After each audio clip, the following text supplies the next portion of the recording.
चलो चलो समझो। आज हम लोग स्टार्ट कर रहे हैं हिस्ट्री क्लास 10th का। क्लास 10th में पहला चैप्टर है यूरोप में राष्ट्रवाद, है ना। लेकिन राष्ट्रवाद होता क्या असल में, उसको समझना हमको ज़रूरी है पहले, तब ना उसके बारे में हम क्या करेंगे, विस्तार से चर्चा करेंगे और हर युद्ध में अपने से हम लोग उसमें समझ आधारित करेंगे, है ना। लेकिन चैप्टर 1 नहीं पढ़ के हम क्या पढ़ रहे हैं, चैप्टर नंबर 4 इसीलिए पढ़ रहे हैं कि हमारा जो देश है सबसे पहले हम अपने बारे में जानेंगे, क्योंकि हर घटना हमारे देश से पहले वो सब देश में हुई है, लेकिन हम अपने देश को जल्दी समझ सकते हैं, इसीलिए हम चैप्टर 4 को स्टार्ट किए हैं। और ये भी क्या है, भारत में राष्ट्रवाद, मतलब हिस्ट्री का 2 चैप्टर सबसे बड़ा है, कौन कौन, यूरोप में राष्ट्रवाद और दूसरा भारत, और इसे हल्का छोटा है हिंद चीन में राष्ट्रवाद।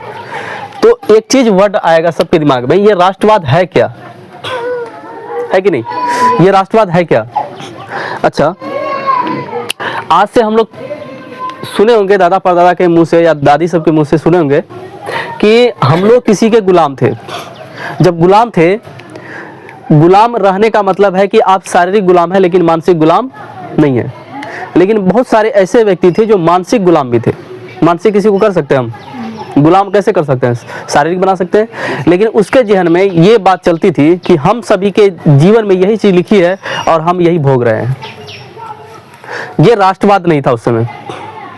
राष्ट्रवाद के लिए सबसे सर्वोपरि किसको मानते हैं, देश को। लेकिन उस समय कोई अपने क्षेत्र को मानता था, वो अपने क्षेत्र को देश मान लिया। जैसे मान लो बिहार के राजा या भागलपुर के राजा हो गए, दरभंगा के राजा हो गए, कानपुर के राजा हो गए, सब अपने आप का अलग झंडा, उसका अपना देश, अपनी सेना, अपना नियम कानून, सब अपना अपना अलग अलग है। तो वो अपने लिए जीता है कि नहीं, देश के लिए अपने लिए जी रहा था ना।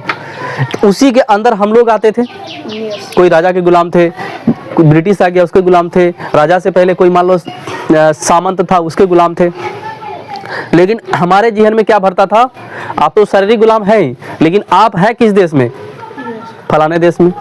किसी के जहन में ये बात नहीं आती थी कि आप भारत के हैं कभी किसी के जहन में नहीं आती थी। तो हम सबसे पहले पूरे देश को, देश में जितने अलग अलग क्षेत्र हैं, इस क्षेत्र के लोगों के अंदर एक भावना प्रकट करना है जिसमें सभी की भावना एक देश प्रेम हो। न कि मैं बिहार से हूँ, न यूपी से हूँ, बंगाल से हूँ, अलग अलग राज्य से नहीं। उसका पूरा का पूरा मोटिव किसके लिए होना चाहिए, देश के लिए। अगर देश पे कोई बात आए, देश के हर एक क्षेत्र के नागरिक मिल के देश के लिए जान भी न्यौछावर कर सके। तो सबसे पहले हमारे जहन में, यानी कि मानव के अंदर, मस्तिष्क में क्या डालना होगा, देश प्रेम की भावना। इसी देश प्रेम को राष्ट्रवाद कहते हैं।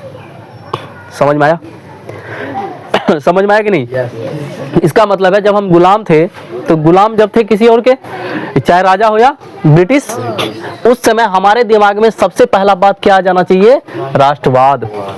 जब तक हमारे दिमाग में राष्ट्रवाद नहीं आए तब तक हम देश को आजाद करा देंगे नहीं। इसीलिए भारत में कितने 16 महाजनपद के बाद, उसके बाद जितने राजा आए, कोई मान लो राजस्थान है, एक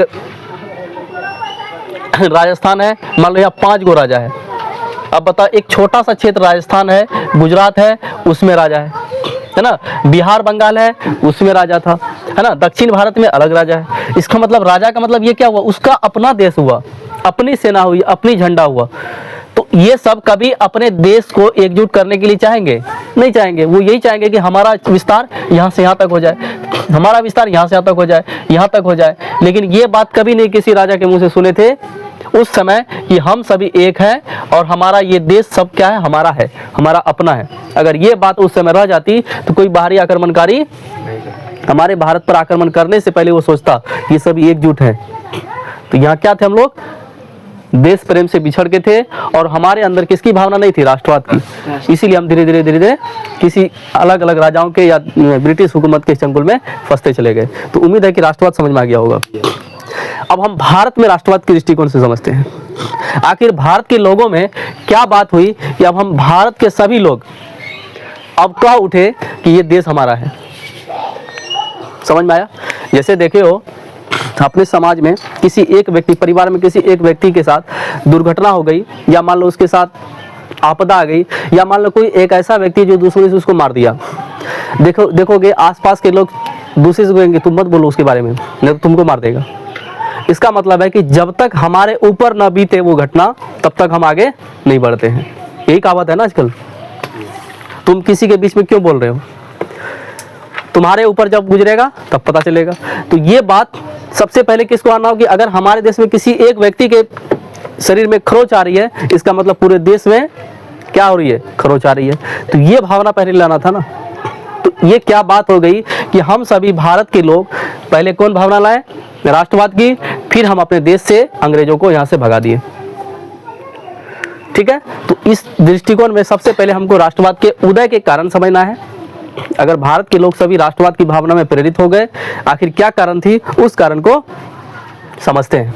ठीक है, तो हर एक देश में, हर एक क्षेत्र में, हर एक क्रांति के पीछे कोई न कोई एक राजनीतिक कारण होता है ना। पहला क्या है, राजनीतिक कारण, हम अभी सबका डिफाइन करेंगे। ठीक है, दूसरा क्या है, आर्थिक कारण। तीसरा क्या है, सामाजिक कारण। अब ये अगर मान लो कि पूछेगा कि राष्ट्रवाद के उदय के कारण लिख है, खाली ये पॉइंट लिख के चले आओगे तो नहीं मिलेगा नंबर। तुम ये इसमें क्या बात है उसको लिखोगे ना, तो ये अभी हम पढ़ेंगे तीनों पॉइंट को। चौथा पॉइंट क्या है, धार्मिक कारण, जो धर्म से संबंधित हो। पांचवा क्या है, विश्व युद्ध।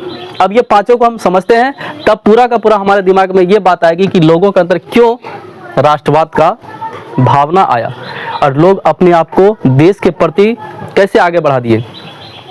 चलो समझते हैं।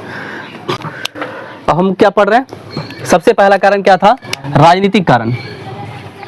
चलो पहले समझो बात को, तब उसके बाद क्या करना है, इसको हिस्ट्री को हमको क्या करना है, फील करना है। हिस्ट्री को रटना नहीं है। हिस्ट्री ये समझो कि हिस्ट्री का मतलब कि जो उस समय की घटना हुई थी, हम अपने आप के मस्तिष्क को उस घटना में एक तरह से डाल दिए और लगे ऐसा कि हम उस घटना में स्वतः शामिल हैं, मतलब खुद उस घटना में मौजूद हैं, ऐसा फील करना। ठीक है, तो पहला कारण क्या है, राजनीतिक कारण। चलिए समझिए, हम लोग पढ़े थे कि 1857 की जब क्रांति हुई थी, उस समय हमारे देश में एक पहला स्वतंत्रता संग्राम हुई थी। कहानी में पढ़े हम लोग, इतिहास का पहला स्वतंत्रता संग्राम कब स्टार्ट हुई थी, 1857 में। लेकिन हम लोग थोड़ा सा और जोर लगा देते, हम यूनाइट हो जाते, हम एक हो जाते, अपनी संगठन बना के मजबूत कर लेते, हम 1857 में ही अंग्रेजों को यहाँ से विदा कर देते। लेकिन हमारी गलती ये हुई कि कोई मान लो नाना साहब थे, वो अपना, झांसी की रानी थी वो अपना, मतलब कि बेगम हजरत महल वो अपना, बहादुर शाह जफर अपना, मतलब सब अपना अपना उद्देश्य लड़े। इसके मन में, किसी के मन में ये नहीं था, मान लो कि जब तक बेगम हजरत महल के ऊपर अंग्रेज का धावा ना जाता तो वो आगे कूदती क्रांति में, नाना साहब कूदते, वीर कुंवर सिंह की जमींदारी छीन गई, कूदे। जब तक जमींदारी नहीं छीना गया, कितना ऐसा नाम की जिंदगी जी रहा था वो, कोई बात नहीं, ये बिहार है, अंग्रेज है, कोई दिक्कत नहीं, तुम किसी को मारो लेकिन हम ठीक है। तो जब तक उसके ऊपर नहीं गई तब तक वो नहीं लड़ा। इसका मतलब 1857 की क्रांति ऐसा क्रांति था जो अपने स्वार्थ के लिए लड़ा गया।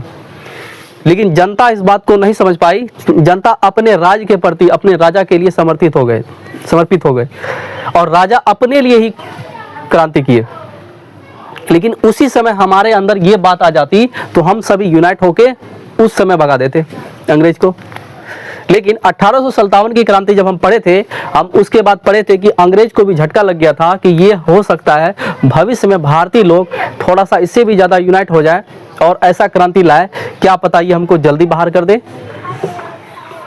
कंपनी का रूल्स को अंग्रेज के तरफ जब यहाँ से सूचना गई, कहाँ पे, महारानी के पास, उस महारानी के पास जब गया तो उसने कहा कि हम जो अभी तक भारत में या अपने अपने उपनिवेश में अपनी कंपनी का जो शासन दे रहे थे, अब उस शासन को समाप्त करते हैं।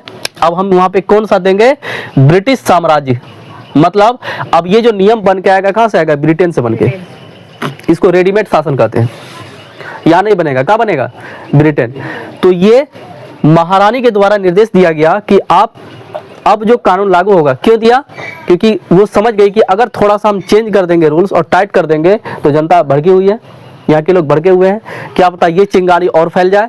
थोड़ा सा उसको शांत करने के लिए कहा कि कोई बात नहीं, अब हम कंपनी का कानून समाप्त कर रहे हैं।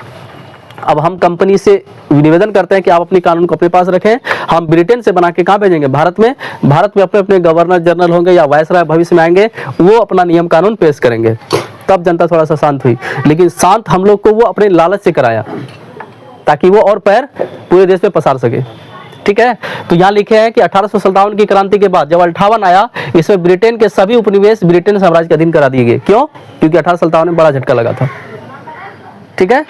दूसरा, दमन, सरकार दमन चक्र चलाया। और क्यों चलाया? क्योंकि अब लग गया था कि 1857 में ही लोगों के अंदर राष्ट्रवाद का बीज बोया जा रहा है, उसके मस्तिष्क में देश प्रेम की भावना डाली जा रही है। लोग एक साथ दिल्ली तक पहुंच रहे हैं, एक साथ एक हो रहे हैं, दक्षिण भारत और उत्तर भारत एक हो रहा है। क्यों ना हम एक ग्रुप को मार के खत्म कर दें, दूसरा ग्रुप अपने आप डर के भाग जाएगा। उसी को बोलते हैं दमन चक्र। समझ में आया? तो ये दमन चक्र क्या हुआ? चलाया गया। और उसका क्यों चलाया गया? क्योंकि भारत में कैसी भावना चल रही थी? राष्ट्रवाद और बढ़ रहा था। हर एक लोगों को ये पता था कि अब हम लड़ रहे हैं, हम लड़ें, अपने बच्चे के भविष्य को उजागर करें। हम अगर जंजीर में जकड़े हुए थे, हमारे बच्चे जंजीर में न रहें। ठीक है ना? तो ये कारण से भारत में क्या चलाया गया? दमन चक्र। 1878 में एक एक्ट आया था, vernacular press act. Lord Lytton के समय लाया था ये। तो ये पूछता है कि वर्नाक्यूलर प्रेस एक्ट कब आया था? 1878 में। 58 में क्या था? साम्राज्य के अधीन कर दिया गया था। लेकिन 78 में क्या था? Vernacular press act. ये क्या था कि जैसे मान लो, क्यों लाया समझो, अब देश में कैसी भावना चल रही है? राष्ट्रवाद की। सभी के मन में ये बात चल रहा है कि कोई हमें ये खबर दे कि हमको देश के प्रति लड़ना कैसे अंग्रेज से। इस बात की खबर देगा कैसे? मौखिक दे सकता है, लिखित दे सकता है, सांकेतिक दे सकता है, या वीडियो के माध्यम से दे सकता है। लेकिन उस समय उतना ये साधन नहीं था। उस समय या तो मौखिक दे या तो लिखित दे, दोनों ही हो सकता है ना। उस समय लिखित के तौर पे अखबार सबसे बड़ा साधन था, समाचार पत्र था कि नहीं? तो भारतीय जो समाचार पत्र जो लेखक थे या पत्रकार सब था, वो सोचा कि हम जब जाएंगे ना ग्रुप बना के किसी को कहने के लिए, जब अंग्रेज को पता चल जाए कि फलाना आदमी ग्रुप बना के फलाने गांव में सूचना दे रहा है कि आप अपने देश के प्रति एकजुट हो, क्या पता वो हमको मरवा दे रास्ते में। उससे अच्छा क्या करो, लिख करके फटाफट रातों रात लिख करके आदमी के सबके घर में भेज दो पर्चा। इससे क्या होगा? चुपचाप गुप्त रहेगा। इस बात की भनक किसको लग गई? अंग्रेज को। बोला कि आप जो समाचार पत्र डालिएगा या छापिएगा, सबसे पहले हमसे परमिशन लीजिएगा, और उसमें परमिशन लेने से पहले हमको दिखाइएगा कि कौन सा लैंग्वेज में छाप रहे हैं, बंगाली छाप रहे हैं कि हिंदी छाप रहे हैं कि उर्दू छाप रहे हैं। वो क्या जानता होगा? अंग्रेजी। अंग्रेज क्या जानता है? अंग्रेजी। ये कानून लागू कर दिया कि जब भी कोई समाचार पत्र लागू होगा, छपने से पहले आपको हमसे पढ़वाना होगा और वो ट्रांसलेट करके इंग्लिश में दिखाना होगा कि ये सही है कि गलत है। समझ में आया? अगर वहां मान लो कि भारतीय है, अंग्रेज के खिलाफ अच्छा वाला बात बोलेंगे, कहेंगे ना कि अंग्रेज को ऐसे करो, हमारे विरुद्ध ये लड़ रहे हैं, हम इसको मारेंगे, दमन करेंगे, खत्म करेंगे, हम सभी जनता एक हो जाएंगे, इसके कंपनी में काम करेंगे, अपने हमारा शोषण हो रहा है, कंपनी में काम करेंगे, हमको वेतन सही दे, ये सब बात लिखेंगे ना। तो बोला कि ये सब चीज हमको पहले पढ़ के सुनाओ कि क्या लिख रहे हो। अब बताओ, वहां जब सुनेगा अंग्रेज के दिल में झटका लगेगा ना। तो ये नियम लागू किया कि अगर कोई व्यक्ति अंग्रेज के खिलाफ कोई गलत टिप्पणी करता है समाचार पत्र में, उसका समाचार पत्र का पूरा भोटिया बिस्तर हम क्या कर देंगे? जला देंगे, उस आदमी को जेल में डाल देंगे। बताओ कितना खतरनाक नियम लाया। इससे हम गुस्सा आएंगे कि नहीं आएंगे? हम सभी गुस्से में आएंगे कि नहीं? ये एक कारण था। इस सबको हम एक बार और डिफाइन करके लिखाएंगे, अभी हम समझ रहे हैं केवल। वर्नाक्यूलर प्रेस एक्ट क्या है, समझ गए? उसके बाद आया 1879 में आर्म्स एक्ट। भारतीयों को अपनी सुरक्षा के लिए हथियार रखने की इजाजत नहीं थी, लेकिन वही अंग्रेज को इजाजत थी। ये नियम लाया कि कोई भारतीय के शरीर में एक तो छोटा चाकू भी रह जाए, बंदूक तो छोड़ो, तलवार तो छोड़ो, एक चाकू भी रह जाए, उस व्यक्ति को हम जिंदगी भर अरेस्ट करके जेल में डाल देंगे। कितना खतरनाक नियम लाया। कौन? अंग्रेज। क्यों लाया? क्योंकि भारत में कौन चीज चल रहा था? राष्ट्रवाद की भावना। आगे आया 1883 में इल्बर्ट बिल। ये बिल लाया, थोड़ा सा अच्छा था। ये था क्या, इससे पहले जब भी कोई व्यक्ति कोई गलत काम कर लिया, उसको सजा मिलनी है, मिलेगी ना। जब सजा मिलेगी, चाहे वो भारतीय हो या अंग्रेज हो, सबको बराबर सजा मिलना चाहिए। लेकिन इस बिल से पहले क्या था कि मान लो एक भारतीय है, एक अंग्रेज है, ये भी गलती किया सेम, ये भी गलती किया सेम, इसको सजा कम मिलेगी, इसको भारतीय की सजा ज्यादा मिलती थी। उस समय अंग्रेज लोगों को शांत करने के लिए एक बिल लाया, इल्बर्ट बिल। लोग खुश हो गए, कोई बात नहीं। अब ये बात थी कि यहाँ जो मान लो 3 गो जज बैठेंगे इसका सजा सुनाने के लिए, 3 में से अंग्रेज का बात माना जाएगा, भारतीय जज का बात नहीं माना जाएगा। इससे पहले था, लेकिन इल्बर्ट बिल जब आया कहा कोई बात नहीं, अब भारतीय जज भी अंग्रेज के लोगों का मुकदमा लड़ सकते हैं। ठीक है, यहाँ पास हो गया और इस बात की खबर लंदन चली गई, ब्रिटेन, और वहाँ के लोगों को पता चला कि जा हमारा देश का बेइज्जती। अब उस देश में इस बिल के खिलाफ आंदोलन छिड़ गया कि ये बिल भारत में बंद करो, नहीं तो हमारा क्या हो जाएगा, बेइज्जती हो जाएगी। एक भारत के मामूली उपनिवेश के लोग, जज अंग्रेज का क्या कर रहे हैं, मुकदमा लड़ रहा है और अंग्रेज को फांसी दिला रहा है, अंग्रेज को गलत करा रहा है। तो बताओ, गलत है तो गलत कराएगा ना। इस बात का आंदोलन कहाँ छिड़ गया, ब्रिटेन में, और अंत में इस बिल को वापस लेना पड़ा। बताओ, हमको हमारे पास चॉकलेट लेके आए और चॉकलेट का कवर खोल दे, ढक्कन खोल दे, लो खाओ, और तब तक बोले वापस लो, गुस्सा नहीं आएगा? दिया हमको, फिर वापस ले लिया, मतलब मुंह में देने से पहले खींच लिया, नहीं आएगा, मन करेगा जूता चप्पल से इसको पूरा झाड़ दे। तो इस बिल से हम सभी अपने अंदर की भावना से क्या होगा, और क्रोधित हो गए। चलो, हम राष्ट्रवाद के बारे में सोच रहे थे ना, इतना गलत क्यों हो रहा है, अब हम इन सब के साथ हम बुरा व्यवहार करेंगे, हम भारतीय एक हो जाएं, हमारे बच्चे का भविष्य अच्छा बने। इसके लिए हमको क्या होना होगा, एकजुट होना होगा और देश के प्रति समर्पित होना होगा, लड़ना होगा, तब हम इन सब चीज़ों से दूर हो जाएंगे। समझ में आया? तो राजनीतिक कारण उम्मीद है कि समझ में आ गया होगा, लेकिन इसमें कुछ कुछ चीज था जो हमारे लिए अच्छा था। जैसे डलहौजी जो था, ये एक रचनात्मक कार्य लाया, ये लाया डाक सेवा और लाया रेलवे। रेलवे लाने का उद्देश्य इसी का है, डलहौजी का। अब समझो, ये हमारे लिए लाया, किसके लिए, अंग्रेज अपने लिए लाया था। अंग्रेज किसके लिए लाया था, वो अपने लिए। हमारे लिए कोई चीज लाएगा वो नहीं लाएगा, वो लाया। इससे हम सभी को फायदा ये हुआ, जैसे मान लो कि हम इस जगह हैं और हम यहाँ के लोगों को सूचना देना चाहते हैं कि आप सभी भी अलर्ट हो जाएं कि अंग्रेज फलाने जगह आ रहे हैं, फलाना काम करने वाले हैं, हम सभी एकजुट रहेंगे तो वो काम नहीं करेगा। लेकिन यहाँ से यहाँ तक दूरी बहुत है, मान लो हम आज निकले, यहाँ तक पहुँचने के लिए कम से कम 10 दिन लग जाए, और क्या पता कि अंग्रेज 1 दिन में नियम लागू कर दे, इस बात का तो डर था ना। लेकिन दूर रहने के बावजूद एक क्षेत्र से दूसरे क्षेत्र का राष्ट्रवाद की भावना फैलना बहुत ही मुश्किल था उसमें। लेकिन उसी समय डलहौजी क्या लेके आ गया, रेलवे और डाक विभाग। जो पत्र छापते थे हम लोग, ऊपर में कूट भटिया बिस्तर लपेट के कहाँ डाल देते थे, पोस्ट ऑफिस में, और उसमें डेट लिख देते थे, फलाना चीज हमारा पत्नी को दे दीजिएगा, है ना, इसमें है ना शैम्पू है, तेल है, साबुन है। तो मतलब अंग्रेज सोचता होगा क्या पता फैमिली का है, चलो दे दो। जब वो बस्ती जाता था, जब खोलती थी उसकी वाइफ, तो जा ये पूरे बस्ती को सुना पड़ के। तो ये बात अच्छा था कि नहीं था? अंग्रेज लाया किसके लिए, अपने लिए। अब फायदा किसको हो रहा है, भारतीय राष्ट्रवादियों को।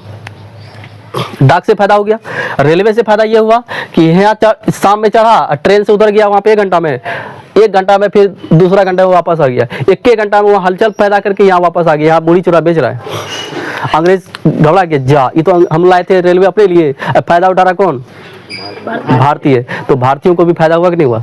तो डलहौजी जो लाया रचनात्मक कार्य, डाक विभाग और रेलवे, इससे हमारे भारतीयों को भी फायदा हुआ, क्योंकि हम मान लो उत्तर भारत में है, दक्षिण भारत में है, मान लो ऐसे रेलवे चल गया, तो हम यहाँ से यहाँ आएंगे तो ज़्यादा समय लगेगा, महीनों लग सकता है। लेकिन अगर रेलवे चला है तो महीनों के 10 दिन हो सकता है, 5 दिन में जा सकते हैं।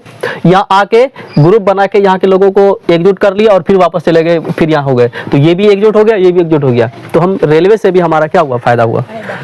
ठीक है। अंग्रेज एक नियम लाया था 1899 में, कलकत्ता कॉरपोरेशन एक्ट। इसमें क्या था कि नगर पालिका में जैसे वोटिंग होगा ना, जैसे हम सभी जनता है नगर पालिका में वोट देते हैं, वोटिंग होगा, लेकिन कुछ ऐसा भी पद होता है जो मनोनीत किया जाता है। हम लोग पढ़े हैं ना, मनोनीत मतलब वो गवर्नमेंट की तरफ से अप्रूवल मिलती है उसको। क्या था, निर्वाचित मतलब जिसको वोट दिए निर्वाचित होगा ना, वह अंग्रेज क्या किया, उल्टा ही कर दिया। बोला जो व्यक्ति निर्वाचित है उसकी संख्या कम हो जाए, हम अपने मन से किसी को बैठा देंगे, जाओ। इससे हम क्या हो गए, क्रोधित हो गए। तो ये था राजनीतिक कारण। और लोगों को रूस की क्रांति से और विदेश की क्रांति से, मोंटेस्क्यू और रूसो का नाम सुने हो, सुनो ना, इन सभी ने अपने अपने पुस्तक में क्रांति के विरुद्ध, क्रांति से लड़ना कैसे है, इसके बारे में बहुत सारा डिफाइन किया है। इससे भी जनता जो पढ़ने वाला था वो पढ़ा और लोगों को जागरूक किया। ये था राजनीतिक कारण। समझ में आया? अब दूसरा कारण क्या है? आर्थिक कारण। चलो समझो क्या हुआ रे, चल देखो ध्यान से देखो। आर्थिक कारण क्या है? आर्थिक का मतलब ये भी हो सकता है कि आपके घर में पूंजी पगार, यही होगा अर्थव्यवस्था का मतलब, ये होता है ना। देखो भारत में भू राजस्व यानी कि भूमि का टैक्स वृद्धि कर देता था जब मन तब। मान लो कि ब्रिटिश आया, फलाने वायसराय या फलाने गवर्नर जनरल का या राजा के बेटी का या कोई शादी है, अब मान लो भोज कराना, भंडारा कराना है, उसको पैसा कहाँ से लाएगा? जब भारत है बोल दो 50% टैक्स दे रहा था, बोलो 80% देगा, अपने मन से कुछ हो। इस बात से हम लोग क्या हो गए थे? परेशान हो गए थे। हम जितना कमाते थे उससे ज्यादा पैसा हम किसको दे रहे थे? बिना मेहनत के अंग्रेजों को मिल रहा था, और हम मेहनत करने के बावजूद हमारे घर में बच्चे बूढ़े सब भूखे रह जाते थे।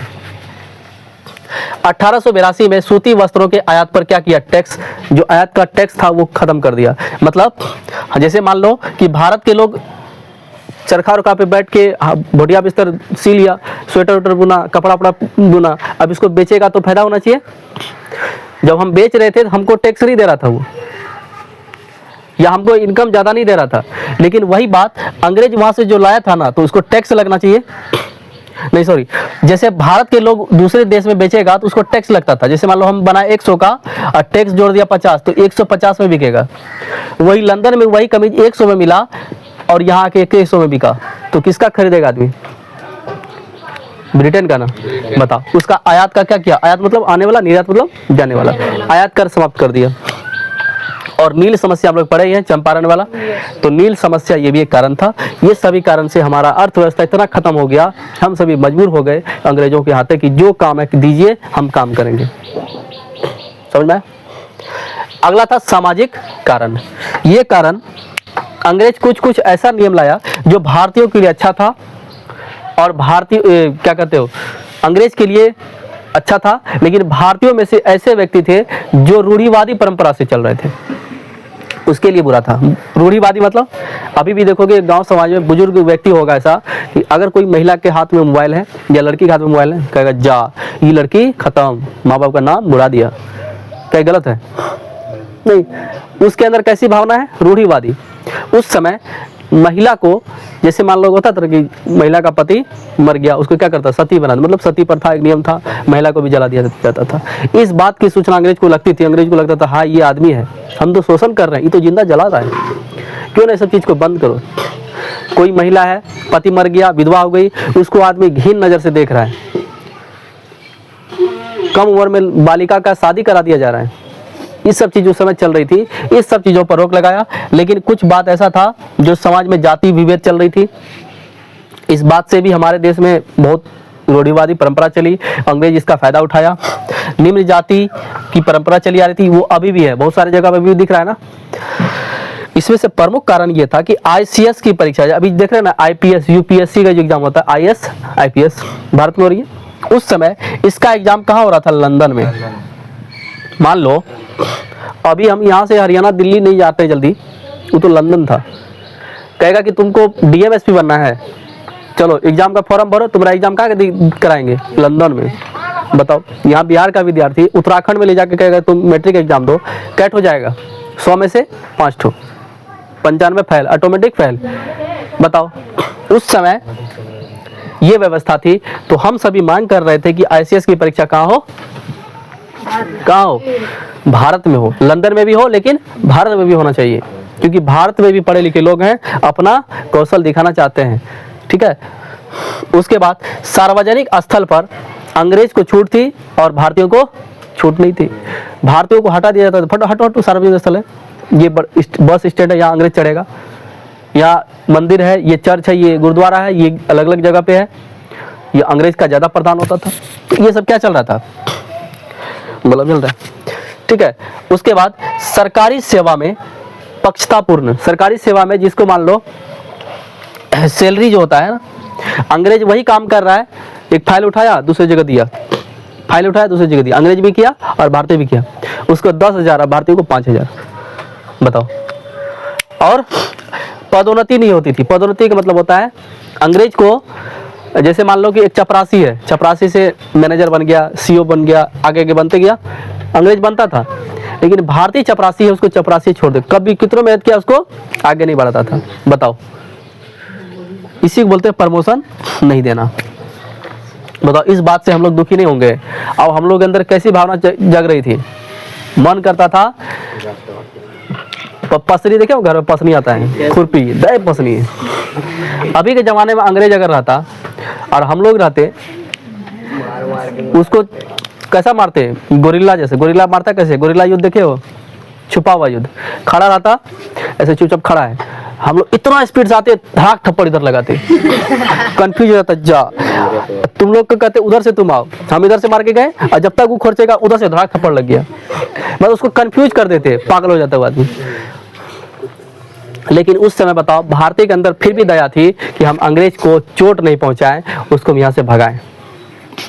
कुछ कुछ क्रांतिकारी ऐसे हुए जो उसको खतरनाक बदला लिया, वैसा होना चाहिए था। लेकिन गांधी जी जैसे हम लोग के अंदर अभी भी विचारधारा है कि हमको मार दे, हम उसको नहीं मारते हैं। बहुत सारे व्यक्ति देखे हो ना। कौन कारण? धार्मिक कारण। धार्मिक कारण क्या था कि समाज में सामाजिक कुरीतियां बहुत चल रही थी, उसको समाप्त कर देना। अभी अगर हिंदू, मुस्लिम, सिख, ईसाई सब अलग अलग है, लेकिन धार्मिक रूप वही है जो पहले था। अभी है कि नहीं है? है कि नहीं बताओ? ईरान इराक में सूर्य खबर, एक महिला का बाल थोड़ा सा निकल गया, वहां के धार्मिक गुरु बोला कि इसको गोली मार दो, महिला को मार दिया। क्यों मारा? किस तरह की कुरीतियां? धार्मिक। तो धर्म से समाज को लेना देना है, लेकिन धर्म जो है, धर्म अपना कठोर रवैया हमेशा अपनाती है, चाहे वो प्राचीन काल में हो, मध्यकाल में हो या आधुनिक में हो। ठीक है, ये सभी उस समय चल रही थी। सती प्रथा, ये सब क्या सामाजिक कुरीतियां है ना, ये धार्मिक रूप में आ जाती है। इसमें जो है बहुत सारे ऐसे महापुरुष थे जो लोगों को जागरूक कराया, बहु बेटियों को समझाया कि तुम ऐसा काम मत करो। किसी का पति मर गया, किसी का बेटा मर गया, क्या कहते हैं, बेटी मर गई या कोई चीज़ हो गया, उसके बदले कोई चीज़ खत्म नहीं हो जाती, उसके आगे भी दुनिया है। इन सब चीज़ों के लिए भारत के महापुरुष जैसे राजा राम मोहन राय, इस सब के बारे में हम लोग पढ़ेंगे भी, देवेंद्र नाथ ठाकुर, ईश्वर चंद्र विद्यासागर, दयानंद सरस्वती, स्वामी विवेकानंद, इन सब लोगों ने अहम योगदान दिया, लोगों को समझाया बुझाया। बहुत सारे प्रथा को समाप्त करने का इसका बहुत बड़ा योगदान है। इन सब चीज़ों के बारे में एक अलग टॉपिक हम लोग पढ़ेंगे। ठीक है, इसके अलावे भारतीय धर्म ग्रंथ जब पढ़ा गया अंग्रेज के द्वारा, बोला कि अंग्रेज धर्म ग्रंथ लिया, अपने अपने मतलब भारत में अलग अलग धर्म है, सभी का धर्म ग्रंथ लिया। ठीक है, जैसे गीता हो गया, कुरान हो गया, अलग अलग तरीके का बाइबल हो गया, उसका कौन सा अनुवाद कराया? अंग्रेजी। तो उनमें से कौन से व्यक्ति थे? विलियम जोन्स, मैक्स मुलर और विल किन्सन।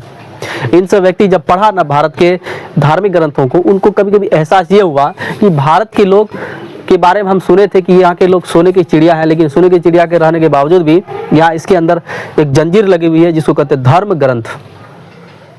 समझ गए? अभी भी देखना बहुत सारे गांव समाज में लड़की को 10 क्लास के बाद पढ़ने का ऑर्डर नहीं है। हाँ, ये फिक्स है। ठीक है, तो ये सब चीज चली आ रही थी। अब बाकी धर्म की बात है, धर्म पे ज्यादा छेड़खानी नहीं करना चाहिए। ठीक है, 5वां नंबर है विश्व युद्ध। ये क्या हुआ, हमारे देश में क्यों राष्ट्रवाद की भावना लगी? देखो, युद्ध चल रही थी, प्रथम विश्व युद्ध 1914 से 1918 तक, और युद्ध में जितना खर्च हुआ, ये हुआ, उस खर्च का बदला किससे लिया? बोला कि जाओ भारत उपनिवेश के पास जाओ, टैक्स का क्या कर दो, रिकवरी कर, मतलब बढ़ा दो।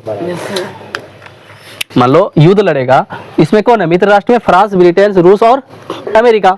रूस 1917 में बाहर चले गया, और हम लोग पढ़ेंगे रूस की क्रांति, जब चैप्टर है रूस की क्रांति, उसमें रूस 1917 में क्या हो जाता है?